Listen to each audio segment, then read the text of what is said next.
How many times did you get up last night? If you're like millions of Americans over 60, that number is probably higher than you'd like to admit. Picture this. It's 2 a.m., and you're lying in bed, staring at the ceiling, knowing that familiar pressure is building again. You tell yourself it's just part of getting older, that interrupted sleep is simply your new normal. But what if I told you that everything you think you know about staying hydrated after 60 is actually making your nights worse? Here's the truth nobody talks about. It's not how much water you're drinking that's stealing your sleep. It's when you're drinking it. Your body has been quietly changing in ways your doctor probably never explained. And those well-meaning habits you've developed, those evening glasses of water you drink to stay healthy, are actually working against you. The real culprit isn't your bladder getting weaker. It's a hormone you've never heard of that's been silently declining since you turned 50.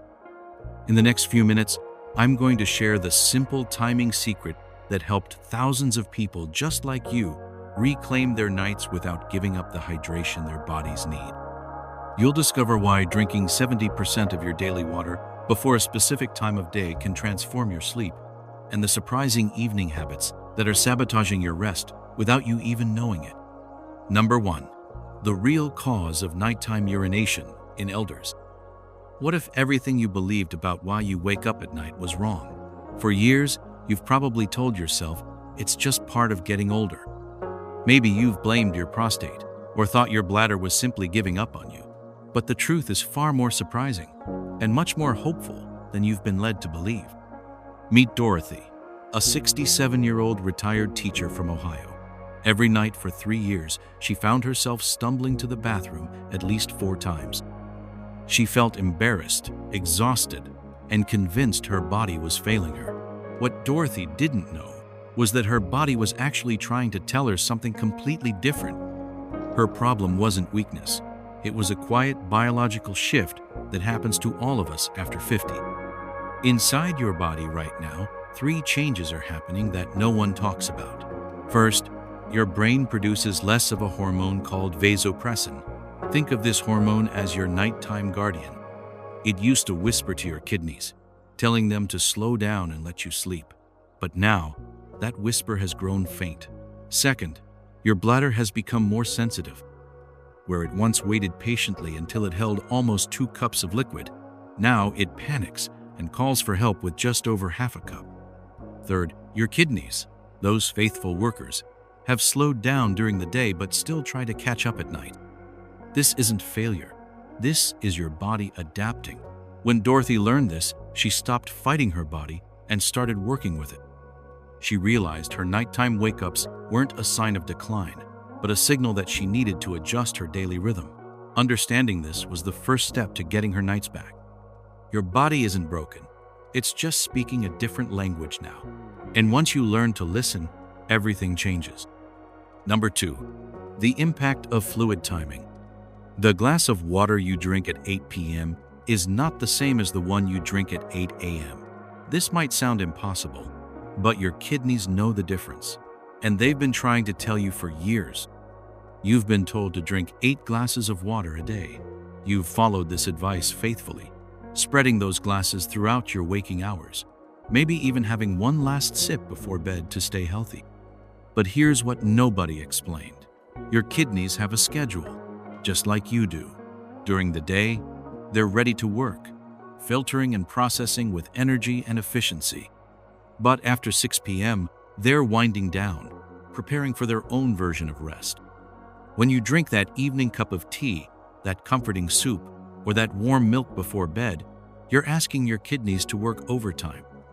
It's like waking a sleeping child and demanding they clean their room. They'll do it, but the job gets messy, incomplete, and they'll complain all night long. Your kidneys will keep working, keep filtering, keep producing urine when they should be resting, and you'll keep waking up. The secret that changed everything for thousands of people is surprisingly simple. Drink like the sun. Rise with energy and abundance in the morning, peak during the bright afternoon hours, and gentle yourself into evening quiet. 70% of your daily water should be finished by 3 p.m. After 6:30 p.m., you're just sipping, not drinking. After 7:30 p.m., no more than a small glass if you absolutely must. Your kidneys will thank you, your sleep will return, and you'll discover that timing isn't just everything in life, it's everything in rest. Number 3. Harmful myths and habits related to the bladder. The most dangerous lies are the ones we tell ourselves with good intentions. And when it comes to your bladder, you've been living with 3 myths that are stealing your sleep every single night. Robert, a 72-year-old grandfather from Texas, thought he was being smart. Every time he passed the bathroom, he'd stop in just in case. Before every car ride, every movie, every long conversation, he'd empty his bladder whether he felt the urge or not. He drank water right before bed because his doctor said hydration was important. For 2 years, Robert followed these habits religiously. And for 2 years, his sleep got worse and worse. What Robert didn't know was that he was training his bladder to lie to him. Every time you visit the bathroom, just in case, you're teaching your bladder that half full means emergency. You're rewiring your body's natural wisdom, turning a patient, reliable system into an anxious, demanding one. Your bladder starts to panic with just a little liquid, sending you urgent messages when there's no real urgency at all. The myth that drinking water before bed prevents nighttime thirst is perhaps the cruelest joke we play on ourselves. That glass of water you drink to avoid waking up thirsty is the very reason you're waking up with pressure. And drinking too little during the day, thinking it will help your nights, only makes your blood thicker and your kidneys work harder when you finally lie down. Robert's breakthrough came when he learned to trust his body again. He stopped the just-in-case visits. He stopped the bedtime water ritual. He started drinking properly during the day and trusting his bladder's real signals, not its panicked false alarms. Your bladder wants to be your friend again. Stop teaching it to be your enemy. Number 4. Foods and drinks that disrupt sleep. Your evening meal is supposed to nourish you into peaceful rest. Instead, it might be sabotaging every hope you have of sleeping through the night. You sit down to dinner feeling good about your healthy choices. A beautiful salad with fresh cucumbers and tomatoes. A warm, comforting soup. Maybe some fresh fruit for dessert. And that soothing herbal tea you love so much. You're taking care of yourself, eating well, staying hydrated. But 3 hours later, you're awake again, wondering why your body won't cooperate. Here's the hidden truth about evening nutrition. Water doesn't just come from your glass. It's hiding everywhere in your dinner. That innocent soup is liquid in disguise. Those fresh vegetables and fruits are packed with water that your body will process all night long. Even that healthy salad, with its crisp lettuce and juicy tomatoes, is delivering fluid straight to your bladder. The herbal teas you drink for relaxation are working against you in 2 ways. Not only are they adding liquid to your system when your kidneys want to rest, but many herbs actually encourage your kidneys to work harder, acting like gentle but persistent alarm clocks for organs that want to sleep. And those evening snacks you reach for, the salty crackers, the pickles, the seasoned nuts, they're creating a thirst that demands to be satisfied right when your body should be winding down. Every salty bite is a promise of evening water consumption that your bladder will collect and present to you at 2 a.m. The solution isn't to stop eating or enjoying your food. It's about timing and choosing. Save the soups and salads for lunch when your body can handle the extra fluid. Choose drier, cooked foods for dinner. Let your evening meals support your rest, not sabotage it. Number 5. Simple lifestyle adjustments that improve sleep. Sometimes the smallest changes create the biggest miracles. The difference between a night of constant interruptions and 8 hours of peaceful sleep might be as simple as how you position your pillow. Your body is constantly collecting fluid in places you never think about. While you sit, while you stand, gravity pulls water down into your legs and feet. You might notice your ankles are a little swollen by evening. Your shoes feel tighter. Your legs feel heavy. All that fluid has to go somewhere, and when you finally lie down, it travels straight to your kidneys and bladder like a slow, steady river. But movement changes everything. A morning walk, some gentle stretching, even just standing and moving around your house, helps pump that collected fluid back into circulation, where your body can process it during the day when your kidneys are ready to work. You're not just exercising, you're giving your body a head start on processing the liquid it's been storing. The way you sleep matters more than you imagine. When you lie on your left side with a soft pillow between your knees, you're not just getting comfortable, you're taking pressure off your bladder and helping your digestion work more smoothly. Your organs have room to settle, and your body can focus on rest instead of managing discomfort. Even your pajamas and bedroom temperature are part of the equation. Heavy sleepwear and warm rooms make you thirsty and make your kidneys work harder. Light, breathable clothes and a cool room help your body maintain its natural rhythm. Before you close your eyes, try this. Place your hand on your belly and take 5 slow, deep breaths. Feel your stomach rise and fall.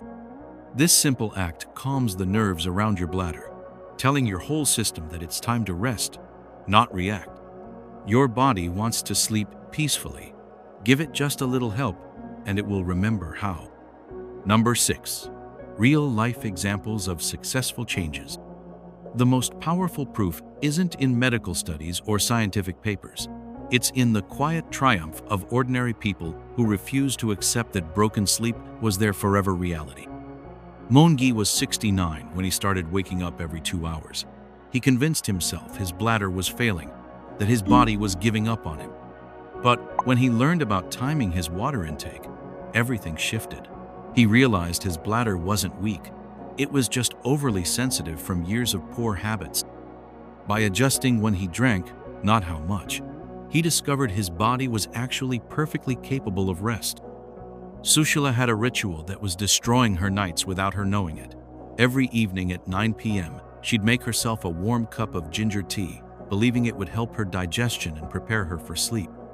When she moved that same comforting tea to 6 p.m. instead, she started sleeping 5 to 6 hours straight for the first time in years. Same tea, different time, completely different nights. Romesh made one simple change that transformed his life. He stopped drinking water in the evening and moved all his hydration to the morning and afternoon. The result? Uninterrupted sleep from 10 p.m. to 5 a.m. 7 straight hours of the rest he'd been craving for years. Rajesh discovered that his healthy lunch salads were sabotaging his nights. When he switched those raw vegetables for cooked ones at midday, keeping the nutrition but reducing the water content, his nighttime wake-ups stopped completely. Shantami's breakthrough came from 3 tiny adjustments: sleeping on her side, wearing light cotton clothes, and practicing deep breathing before bed. These weren't dramatic medical interventions, just small acts of kindness toward her own body. Lakshmi simply shifted her water drinking to the morning hours and began sleeping 7 straight hours. 7 hours. The same woman, the same body, the same bladder, just different timing. These aren't exceptional people with exceptional bodies. They're people just like you who decided their sleep mattered enough to make small changes. Number 7. Debunking common beliefs. The biggest barriers to your best sleep aren't physical. They're the well-meaning myths you've carried for years, believing they were protecting you when they were actually holding you back. You've probably heard it 100 times. If you drink less water, you won't wake up at night. It sounds logical, doesn't it? Less water in, less water out. But your body doesn't work like a simple plumbing system. When you drink too little during the day, your blood becomes thicker, harder for your heart to pump, more challenging for your kidneys to filter. When you finally lie down, your kidneys have to work overtime to catch up, producing more urine at exactly the moment you want them to rest. Then there's the blame game that focuses on one body part as if it exists in isolation. It's just the prostate, men are told, as if this explains everything. But women experience the same nighttime disruptions, and the real culprits, bladder sensitivity and daily habits, affect everyone equally. Your prostate might play a role, but it's not the whole story, and focusing only on it misses the solution that could actually help. Perhaps the most seductive myth is the one about warm water helping digestion at night. Yes, warmth can be soothing. Yes, it might help your stomach settle.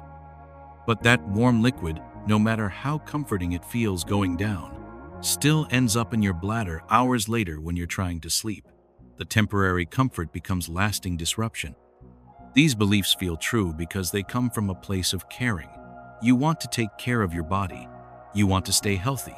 You want to do the right thing. But sometimes, the right thing is counterintuitive. Sometimes taking care of yourself means drinking more during the day and trusting your body's wisdom at night. The truth is simpler and more hopeful than the myths. Your body isn't failing. Your sleep can be restored. And the answers aren't complicated. They're just different than what you've been told. Your sleep matters. Your rest is not a luxury you've outgrown. And those interrupted nights are not a sentence you have to accept. What we've discovered together today is that your body hasn't forgotten how to sleep peacefully. It's just been waiting for you to remember how to work with it, not against it. The secret was never about drinking less water or accepting less rest. It was about timing, about understanding that the glass of water you drink at noon serves your body differently than the one you drink at 9 p.m. It was about recognizing that your bladder isn't failing you. It's trying to communicate with you in a language you're now learning to understand. When you shift your water intake to the morning and afternoon, when you choose gentler foods for dinner, when you trust your body's real signals instead of its worried false alarms, you're not just changing your sleep. You're reclaiming your nights.